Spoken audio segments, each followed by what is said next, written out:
Please excuse the Villain Deku slideshow. That's merely for, well, you'll find out. Just enjoy the story. Okay, just to be clear, I know the title is What If Izuku Midoriya Had a Quirk, but he's clearly Izuku Bakugo. Now, I realize I failed to give you a description of what Izuku looks like after 5 years in prison. The dude is jacked. He has All Might level body and is about 2 heads shorter than All Might himself. That puts him at about 6'6", and he has prison ink on multiple places on his body. For starters, his left arm has the names of his family members. 3 of those names have wings on them, if you catch my drift. On his right arm is a clock that's at 10 o'clock to signify that he's 10 for life. I'm sorry, 10 to life. He also has a tat that I'm gonna keep close to the vest for right now, but you'll figure it out when we get into the story. As far as Masaru, I'm gonna say he took Mitsuki's surname, so Mitsuki and her family were the Bakugos. As a middle finger to, well, his parents that essentially kicked him out. Now, with all that cleared up, let's start it off with a flashback about a month after Izuku's sentence was delivered, aka his incarceration began. Well, since Izuku is kind of out for the count right now, Izuku had been locked up in the high-rise, an international maximum security prison in the sky. Fun fact about the high-rise: it doesn't stay in one place, and only top heroes and a few world leaders know of its general location. Aizawa was talking to All Might, and that's where we'll step into the conversation. That's a damn shame, Aizawa. You said Nox had something up to do with setting up the Bakugo boy? Aizawa sips his shake and eats a fry. Yeah, they've been trying to muscle in on his neighborhood for a while. I think they want to build something that would put those folks out of a home. All Might shook his head while chewing his burger. It's a damn shame. You know what? I'm gonna do something about it. The boy was being a vigilante because no one cared about his neighborhood. I looked at the hero and emergency responses times, and they were appalling. Later that day, All Might and a few other top heroes stated that the rescue hero Hydroid's neighborhood was now under their protection. And that's when Nox thought it best to step away from this one. Too much negative PR to be had by going against All Might and his free Hydroid campaign. He and various other heroes first responders and civilians wore bracelets that had that very same statement written on them. All Might met with Izuku's family and asked a few questions. He already knew his motivation for sure, and that he didn't start those fires. For most part, he wanted to know what the boy was like in his civilian mode, and what kind of things he'd like to hear about for when he went to visit him. That got a reaction out of all of the Bakugos. I'm sorry. Heroes and lawyers only. I'll take you to see him when you pass the bar, young Mitsuki. I said young Mitsuki. Mitsuki's not that much younger than All Might. Now then, banking point. I think you'd be the only one he'd want to represent him, All Might said to Mitsuki. That as a slight lie. He could have gotten her in, but chose not to. She's not ready to step foot into what is now her brother's world, and if he took her, she may do something brash. Personally, I think All Might, and subsequently myself, made a good call on that one. I mean, Bakugo had to get that brash attitude from someplace. It clearly wasn't his father. He then took off and went to meet with Izuku. Not even All Might could get up there without a shuttle. He may have mad hops, but come on. He ain't reaching the exosphere. That's our planet's outermost atmosphere. That's also why no one is escaping that place. There's some sort of blocker inside that's stopping teleporters like Kurogiri from getting in. The only way into that bitch is from the front door. This place is a bastion of criminals and scum, and Nox sent a 14-year-old boy to drown in this cesspool. Just to be clear, I designed this penitentiary specifically to hold all for one. If he gets caught alive in the story, and at this point I don't know if he will, this is where he's gonna end up. And he will never get out. Toshinori would do the best he could to make sure Izuku's time here was somewhat bearable. I'm glad to see Izuku Bakugo. All Might stated to the guards, so, Izzy's got a visitor, and it's All Might to boot. That'll make the boys' day. Let me be clear on this. The guards absolutely adore Izuku. They know he's only here because he ran afoul of a major corporation. He isn't some serial killer or master criminal, and he's also just a child. So he's allowed certain liberties in the name of his growth and education. Izuku has a teacher on site, and said teacher was none other than Nezu.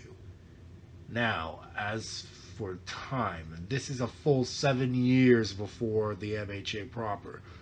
So we'll say that Nezu spends those years teaching, or in Izuku's situation, guiding his research. Within the 2 years he spent learning with Nezu, he'd gain a GED. Dude's at college level. So this would allow him to use his mental abilities on other things later. But back on to the present of this flashback. I'm going to add one more personal touch here, sorry. Since Izuku was aged up for this, All Might hasn't received his injury yet. If I remember correctly, he was injured 6 years prior to the first episode of MHA. We're at 7 years prior.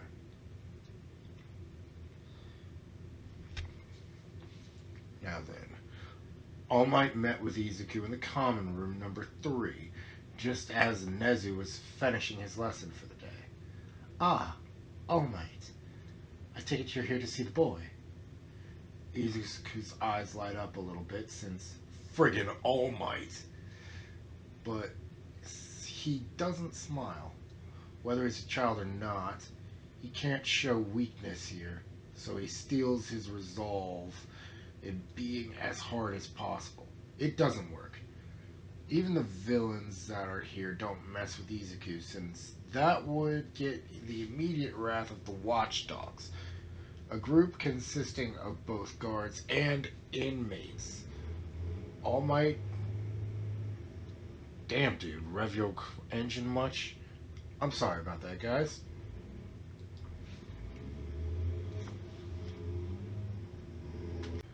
All Might notices that Izuku has a tattoo on his right hand. It's a pocket watch in the shape of a hound's head. Even at his age, Izuku knew he wasn't going to survive long without protection, and that's something he got on day 1. Watchdogs don't get their ink until they've committed some act of heroism within the high-rise. All Might couldn't help but wonder what it was exactly that Izuku did, but he put that thought away for now. Izuku Bakugo, your family wishes you well. As of today, I shall be arriving every Tuesday. All Might hands him letters written by his family. Mitsuki is working hard to become a lawyer and will most likely try to represent you when she can. That woman has fire in her. Izuku says, "Yeah, my sis is a real boss when she wants to be." For the record, I'm about to get my weeb on here. For the record, he said Aneki, not One-chan. I am not sorry for the pun. Izuku cries when he sees Katsuki's letter, which is read, "Come home soon, Izuji." And there's a tiny explosion for the period. To be clear, there were no tears shed in this moment of crying. It was one of those cover your mouth in silence type deals. That letter was what would give. Uh, this letter would it be what gives Izuku the strength to carry on, and would be going in his room on his wall. Yes, I said room, not cell. Think of the high rise more like a prison colony instead of a penitentiary. They're allowed some luxuries, but not many. And now we go to a few days after Izuku's fainting spell. It's Thursday, and All Might went to go see someone he thought could help examine Izuku. A good friend of his, David Shield, and his daughter, who I'm going to say is Toshinori's goddaughter, which I'm pretty sure is correct, and assistant, Melissa. The two were some of the leading experts on support items, and he thought they could help since they had made a few items to aid with certain inmates. Izuku and Melissa came to enjoy each other's company and were good friends, so when Toshinori let it slip that Izuku had passed out and not woken up for a few days, she lost her shit. "Daddy, we are going to the high rise, and we are not leaving until Izuku wakes up." Before you ask how they can do that, who do you think is responsible for half the tech in the station, the shuttles included? I'm taking liberties here and saying Melissa compensated for being quirkless by gaining an insane intellect. Should put her at, like, somewhere in between Tony Stark and Reed Richards. That's where she's at. Don't worry, she's not as bad as my Spider Deku. The three had a flight within the hour. They had Izuku on a table, and had a cranial device strapped on his head. It wasn't powered on at the moment. They've had no successes at all. "Izzy, please wake up. Don't do this to me. I have so much to say. Please, don't die." Melissa softly cried. Her father didn't hear her, but her uncle did. "He'll pull through, dear." Before she could ask him how he was so sure, Toshinori gave them the full rundown without explaining the specific details of One for All. Melissa straight up bitch slaps Toshinori and hurts her hand. "If your carelessness takes Izuku from me, I swear you're dead to me." She meant business. Izuku was her best friend. She felt that should he get out of here, there would be a chance for him to be something more. She wasn't going to have a prison relationship, and that, along with the fear of him saying she was like a sister to him or some such crap, was why she didn't even bother confessing. But this is all for naught. Reinforce rebooted Izuku, and he slowly came back to the waking world. "Izzy, I've made changes to the interface so you can never do that again. You should review your quirks. Your powers now have powers. I'd do that after you deal with the crying blonde, though." "So they gave me some bombshell nurse, huh?" Izuku asked as Rian, but all she did was giggle. His eyes were assailed by a crying Melissa. "Stop crying, Lissa. You'll make me worry." Just as Izuku phases out of the constraints by turning into water vapor and turning solid again, Melissa gives him a giant tackle hug, knocking them both to the ground. Melissa was planting kisses on his cheek. That's when the other men in her life came back to quite the sight. Remember, I said tackle hug, and they're on the ground. Melissa's in a skirt, and guess where Izuku's hands landed? Have fun, they say in unison, and get as far away from that point as possible. For the record, Izuku Bakugo, 19. Melissa Shield, 17. They've known each other since they were 12 and 14, respectively. So it was a safe assumption that they were doing the business. It was an assumption that was wrong, though. Izuku and Melissa look at each other, his hands still firmly planted where they were, but he removes those in a second, and they both laugh like crazy. After a bit of explanation, David and Toshinori finally believe them, and Izuku is looking through his slotted powers. Torrent, status, mastered. Complete molecular manipulation of anything possessing a hydrogen or oxygen atom, which explains why he was able to turn himself into vapor. Rian states that she was driving on that one, and Izuku thanks her for the help. He continues his inquiry. Detonation, currently level 1 due to evolution. You may now plant an explosive charge on anything you touch. A maximum of 3 charges may be used at once. At your current level.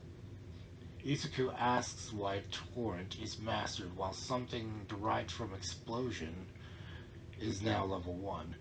Torrent is master level because it has been slotted since your birth and has been acquiring years of use. You did use it daily after all, unlike explosion, which you only used in a pinch. With that explanation, he checked his final slotted quirk.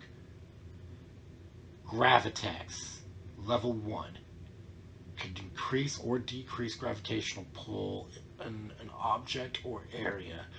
The heavier the object, the more concentration is needed. Warning, current maximum weight is 1 ton. That will come in handy, I guess. I'll need to work on those two more often. When Izuku came out of his menu 30 seconds later, he noticed the nasty bruise on Melissa's hand, and that's when Reinforce chimed in. It's a good opportunity to use the Healing Waters ability, Izzy. Let me explain sub-powers for a second. They're linked to the power they work best with and only require a small thought in their activation with the slotted quirk. A minor healing quirk that involved control of blood cells to rapidly heal tissue damage got eaten by Torrent since blood is roughly 80% water. Healing Waters creates a small healing pool of water around the afflicted area. The effectiveness of healing will increase with continued use of Torrent, which I know you'll never unslot, Rian quickly said as a faint voice in his head. Melissa, give me your hand. I'd like to try something. Melissa blushes a bit, but complies. I know what you're thinking, and before you say it in the comments, you're probably right. But let's not get ahead of ourselves. While Torrent is master level, Healing Waters, which is at novice level, which is level 0. Master level is 10 at this point. I may change that a little later, but we're going to go with 10 for now. Everyone there is amazed by just what happened, and Izuku gives them an explanation on how his quirk now works. So you're basically like, what if Rogue and Delson Rowe had a kid? Melissa gets her nerd on, and Rian pops out in the form of a water sprite. A naked water sprite. You are correct with your assumption, Miss Shield. I am Reinforce, Izuku's user interface and mental companion. And no, this is not my body. I merely created the form to speak with you. I won't do so often since I prefer being in Izzy's head over the real world. Good day, all. Izuku states that Rian is real and that wasn't his doing in the slightest. The father and daughter shield have a whole hell of a lot more questions, to which Izuku answered before being escorted back to his room. Fast forward 1 year, and Izuku gets let out for good behavior. The facility will miss him, but he has work to do. The remaining Bakugos were waiting at the landing site for Izuku alongside All Might, Aizawa, and the Shield family. Izuku is now 20, and we are a year before the start of MHA proper. Izuku keeps on his promise and gave Katsuki the biggest hug he could muster without harming him. Thanks, kid. That letter you sent me 6 years ago gave me the strength to carry on. Without you all, I'd be either dead or stuck up there. Mitsuki, how's my company doing? Since Mitsuki passed the bar, Izuku has been making plans with her to do something good for the outside world. Izuku designed support items and medical tech. The designs were so good that he was able to get startup money on it, using Mitsuki as the acting CEO. She never had to reveal who her client was since, well, client, lawyer, confidentiality, and all that jazz. We're backing Nox into a corner. They've completely left Shinjuku area and are holding up in Ginza. I also found your doctor friend. She's got some farmland in the boonies. Izuku would find Dr. Uraraka and thank her. If she hadn't gotten him out of the farm, he would have become a villain like the world has never known. Melissa, want to grab some pizza? Melissa said yes, and they went on their little date the second they were in town. Keep in mind that they're both loaded. Izuku is wearing a work suit from the high rise, so they go to a clothing store to get him some street clothes. The high rise may have been more of a colony than a prison, but he still needed to wear something else. And it also gave Melissa a chance to show off by trying on cute outfits. Careful, girl. He's been in prison for 6 years. Izuku is essentially wearing what standard villain Deku would be wearing, since if someone touched him without his consent on his bare skin, that could be bad. Izuku is proud of his ink and felt bad about hiding it. So he ordered a custom pocket watch from a jeweler.